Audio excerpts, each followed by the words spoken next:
ថ្ងៃនេះខ្ញុំបាននិយាយអំពីការប្រើប្រាស់ថ្នាំមួយគេងមួយដែលថាជាថ្នាំមួយគេងដែលប្រើទៅវាមានភាពញៀនខ្លាំងសម្រាប់អ្នកជំងឺអញ្ចឹងណាមែនតើថ្នាំប្រភេទហ្នឹងខ្ញុំមើលឃើញថានៅស្រុកយើងមានប្រើដែរតែមិនសូវជាទូលំទូលាយមូលហេតុខ្ញុំនឹងនិយាយនៅខាងពាក់កណ្ដាលក្នុងវីដេអូនេះហើយមែនតើផេះរបៀបដែលប្រើថ្នាំប្រភេទហ្នឹងគឺខ្ញុំឃើញច្រើនចំពោះអ្នកជំងឺដែលគាត់ព្យាបាលនៅប្រទេសជិតខាងនិយាយចំទៅគឺភាគច្រើនខ្ញុំឃើញនៅប្រទេសថៃបើខែដែលមកពីវៀតណាមហាក់ដូចជាអត់សូវមានប្រើថ្នាំប្រភេទហ្នឹងហើយថ្នាំប្រភេទហ្នឹងគឺជាថ្នាំដែលពិបាកផ្ដាច់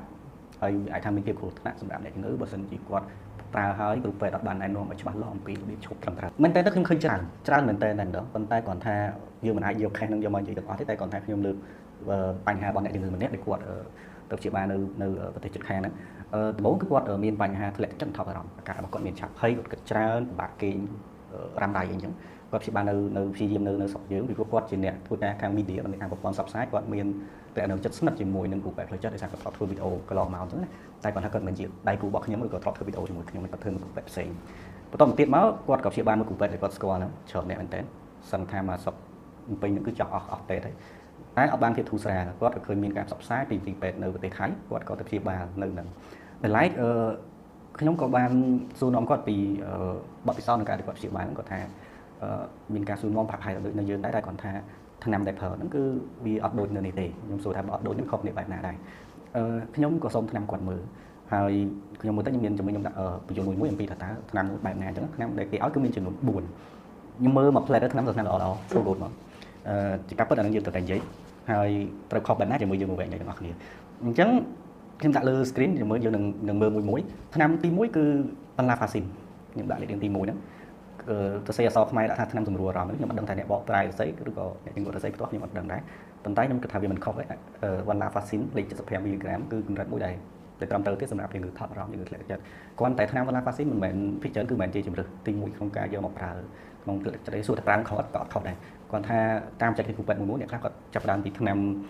ដែលពេញនិយមតម្លៃអត់សូវថ្លៃតិចទៅដើម្បីកុំឲ្យអ្នកជំងឺចំណាយច្រើនបើមិនជាអត់ត្រូវបានអាចដល់នឹងអីចឹងណាវាអាចស្រ័យលើគ្រូពេទ្យស្រ័យលើអ្នកព្យាបាលគ្រាន់ថាបើវឹបឡើងយកនឹងមកប្រើមកអ្នកជំងឺគាត់ចំណាយច្រើនតិចបើមិនជាគាត់ប្រើថ្នាំនឹងត្រូវគាត់ត្រូវចំណាយរាល់ខែអស់រៀងច្រើន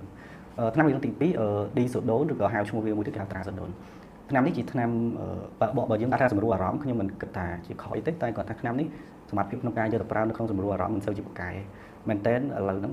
គេប្រើច្រើនសម្រាប់តែការព្យាបាលបញ្ហារំលាយទេថ្នាំនេះเราឃើញនៅដល់ប្រទេសអ៊ីតាលីរៀងយូរក្រៅដែរខ្ញុំអត់ចាំឆ្នាំទេតើតើជាមួយថ្នាំហ្នឹងមែនតើជាមួយគេងវារៀងគ្រាន់បើដែរវាអត់ញៀនហើយគាត់ថាវាមិនត្រូវគ្រប់គ្នាអញ្ចឹងអ្នកខ្លះគាត់ទៅទិញប្រើទៅជួនកាលអាចអត់ត្រូវតម្លៃក៏នៅរៀងថ្លៃដែរតែក៏ជាថ្នាំមួយដែលល្អយើងអាចថាល្អព្រោះអត់ញៀនតែគាត់ថៃអត់សូវស្ងួតមកដូចថ្នាំមួយគេងចំនួនធំឯងកន្លែងហ្នឹងក៏កន្លែងចូលចិត្តដែរដែលឡែកលេខទី3Pripirazoleថ្នាំនេះជាថ្នាំដែលថ្មីនៅស្រុកយើងប្រហែលជាមិនតាន់ជាទូលំទូលាយថ្មីមែនតើថ្នាំហ្នឹងទំនើបឃើញក្រោយតែថ្នាំនេះមិនមែនជាថ្នាំក្នុងការយកព្យាបាលជំងឺថប់អារម្មណ៍ធម្មតាវាជាក្រុមនៅក្នុ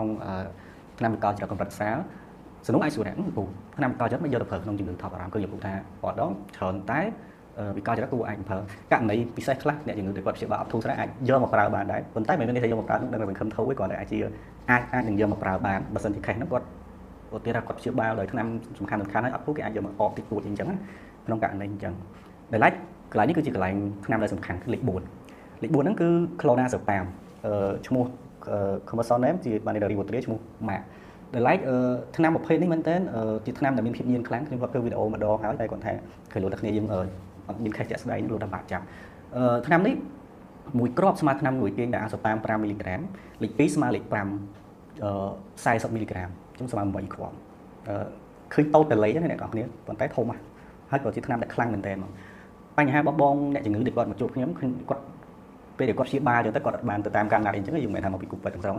ពេលដែលគាត់ទៅវិញគាត់ថាគាត់រៀងធុញថប់ដែរគាត់ថាហេតុអីគាត់ត្រូវពឹងថ្នាំអញ្ចឹងគាត់សាក់ញ៉ាំតែមួយថ្ងៃពីរគាត់ចាប់បានញ័រខ្លួនញ័រទ្រូងផ្លៃគាត់ទៅគេងពេទ្យស្គ្រុំទៅហើយគាត់គេងពេទ្យហ្នឹងជាយើងអត់ញ៉ាំថ្នាំហ្នឹងទៀតក៏នៅតែអត់គេដែរគ្រូពេទ្យឲ្យថ្នាំអីផ្សេងទៀតក៏គាត់នៅបាក់គេដែរដោយសារហេតុអីដោយសារថ្នាំហ្នឹងគឺជាថ្នាំដែលខ្លាំងអញ្ចឹងថ្នាំដែលទៅក្រោយដែលមានភាពស្រាលជាងគឺទុកទល់អត់បានទេគឺធ្វើឲ្យអ្នកជំងឺគឺអត់គេហើយបើខ្ញុំជាគ្រូពេទ្យការដែលយកថ្នាំហ្នឹងមកប្រើវាជាជំរឿមួយដែលគ្រោះថ្នាក់សម្រាប់អ្នកជំងឺបើមិនជាយើងអត់បញ្យល់ប្រាប់ថាថ្នាំហ្នឹងជាថ្នាំដែលខ្លាំងថ្នាំហ្នឹងជាថ្នាំដែលពេលដែលឈប់ទៅអត់ទៅឈប់ភ្លាមទេត្រូវឈប់យឺតមែនទែនហើយថ្នាំហ្នឹងទៀតសោតអត់គួរប្រើលើសពី6អាទិត្យទេលើកលែងករណីចាំបាច់តែទោះចាំបាច់ប៉ុណ្ណាក៏ដោយក៏មិនគួរយកហ្នឹងមកប្រើដែរ vì cuộc nạnសម្រាប់អ្នកជំងឺមួយវិញទៀតតេតើជាមួយនឹងករណីការប្រើថ្នាំហ្នឹងវាមិនមែនថាវាមិនល្អនឹងស្រង់លើសេណារីយ៉ូពិសេសអញ្ចឹងអាចសួរថាចុះបើសិនជាថ្នាំមិនល្អហើយគេផលិតមកគេមានគោលដៅរបស់គេទីទៅថ្នាំប្រភេទ benzodiazepine តែខ្លាំងរបៀបហ្នឹងគឺគេយកទៅប្រើនៅក្នុងករណីដែលអ្នកជំងឺប្រកាច់ដែលពេលខ្លះយើងខ្ជិលចាក់ថ្នាំពលបើជំងឺប្រកាច់គេអាចចាក់ដោយអាសប៉ាអញ្ចឹងតែបើយើងចង់ឲ្យលេបយើងអាចឲ្យលេបមិនបានប៉ុន្តែឲ្យតែមករយៈខ្លីមួយមកគាត់បាត់ប្រកាច់បាត់អីអញ្ចឹងទៅហេតុនេះហើយបានគេធ្វើថ្នាំហ្នឹងអញ្ចឹងមូលហេតុបែបហ្នឹងប៉ុន្តែខ្ញុំមកប្រើទៅលើផ្លូវចិត្តធូរលឿនមែនទែនសឹងថាថ្នាំ3មុខនេះធូរលឿនដល់ក្លូណាសប៉ាហ្នឹងទេប៉ុន្តែផលប៉ះពាល់ក៏ច្រើនដែរហេតុនេះហើយបើយើងជាគ្រូពេទ្យយើងត្រូវ justify បើន័យថាយើងត្រូវសម្រេចចិត្តថាយើងគួរដោះស្រាយក្នុងរបៀបណាដោះស្រាយក្នុងបញ្ហាឲ្យអ្នកជំងឺចំណេញច្រើនជាងការធូរលឿនក្នុងរយៈពេលខ្លីឬក៏ដោះស្រាយបែបណាហេតុនេះហើយខ្ញុំពិបាកមែនទែនខ្ញុំសួរគាត់ដែរខ្ញុំសួរថាក្លូណាសប៉ាហ្នឹងបងប្រើរយៈពេលប៉ុន្មានទេធម្មតាយើងគិតថាគ្រូពេទ្យអាចនឹងដឹងទេព្រោះយើងជាខ្ញុំជាគ្រូពេទ្យមួយដែលតូចតាចមែនទែនខ្ញុំអាចដឹងថាថ្នាំហ្នឹងប្រើអត់ល្អជាងគេសញ្ញាបត្រគេច្រើនគេធំខ្ញុំហើយគេដឹងគាត់ថាគេឲ្យ6ខែអីហើយអត់ទាន់លឺទៅដឹងថាឲ្យឈប់អីផងអញ្ចឹងខ្ញុំមានរឿងឆ្ងល់ថាថ្នាំហ្នឹងបើប្រើទីទៅនឹងខ្សោយទៅហើយពិបាកគេក៏អាចនឹងកើនដែរហើយបើសិនជាឈប់នឹងញ័រមែនទែនហ្មងគឺសឹងថាធ្វើកើត20លើដើមទៀតគាត់អត់ដឹងថាគិតមិនដែរតែពិបាកបន្ទប់ពេទ្យទេតែគាត់បានទៅទៀតតែកន្លងមកក៏គ្រូពេទ្យប្រហែលខែក៏គ្រូពេទ្យអត់ដែរប្រាប់ថាឲ្យបន្ថយឲ្យឈប់ដែរអញ្ចឹងឡើងពិបាកមែនតែសួរថានេះជាករណី6ហ្នឹងទេមែនតែខ្ញុំឃើញច្រើនតែគ្រូពេទ្យគាត់ប្រើពួកក្លូណាសប៉ាហ្នឹងពីខាងស្រុកគេមកដែលពេលខ្លះអត់ដឹងថាអ្នកព្យាបាលហ្នឹងគាត់មានមូលដ្ឋានអីក្នុងការដែលគាត់យកថ្នាំហ្នឹងមកប្រើអញ្ចឹងពេលខ្លះវាពិបាកដែរដែលឡែកចុះស្រុកយើងមានប្រើស្រុកយើងក៏មានដែរប៉ុន្តែហេតុអីក៏មិនសូវប្រើច្រើនខ្ញុំគិតទៅលើថាទី1អត់សូវមានអ្នកស្គាល់ករណីទី2អាចមកថ្នាំថ្លៃព្រោះសម្រាប់ថ្លៃមកគ្រាប់អាចដល់$1អញ្ចឹងបានពេលខ្លះថ្នាំពេងផ្សេងដែលនេះអាចគ្រូពេទ្យចេញឲ្យទៅប្រើអីអញ្ចឹងទៅជាការប្រើថ្នាំដែលមានតម្លៃថ្លៃអញ្ចឹងអូខេអញ្ចឹងមែនតើអ្វីដែលជាសាររបស់ខ្ញុំសម្រាប់អ្នកទាំងអស់គ្នាគឺអ្នកទាំងអស់គ្នាអាចមុននឹងព្យាបាលនៅណាដូចណាដែរមានអ្នកចេះមានអ្នកអត់ជាធម្មតាមិនមែនថាស្រុកគេនឹងសុទ្ធតែអ្នកមិនចេះស្រុកយើងសុទ្ធតែអ្នកចេះវាមានចេះមានអត់ដូចគ្នាទៅដល់អាមេរិកទៅដល់ស្រុកអឺរ៉ុបនៅដូចគ្នាដែរមិនប្រកាសថាគេចេះជាងយើងអ្នកស្រ័យទៅលើការយកចិត្តទុកដាក់ការយល់អំពីការព្យាបាលជាមូលដ្ឋាននិងចំណេះដឹងរបស់គាត់ឯងជាធម្មតាតែយើងជាអ្នកជំងឺយើងត្រូវគាត់បើយើងត្រូវស្វែងយល់តើ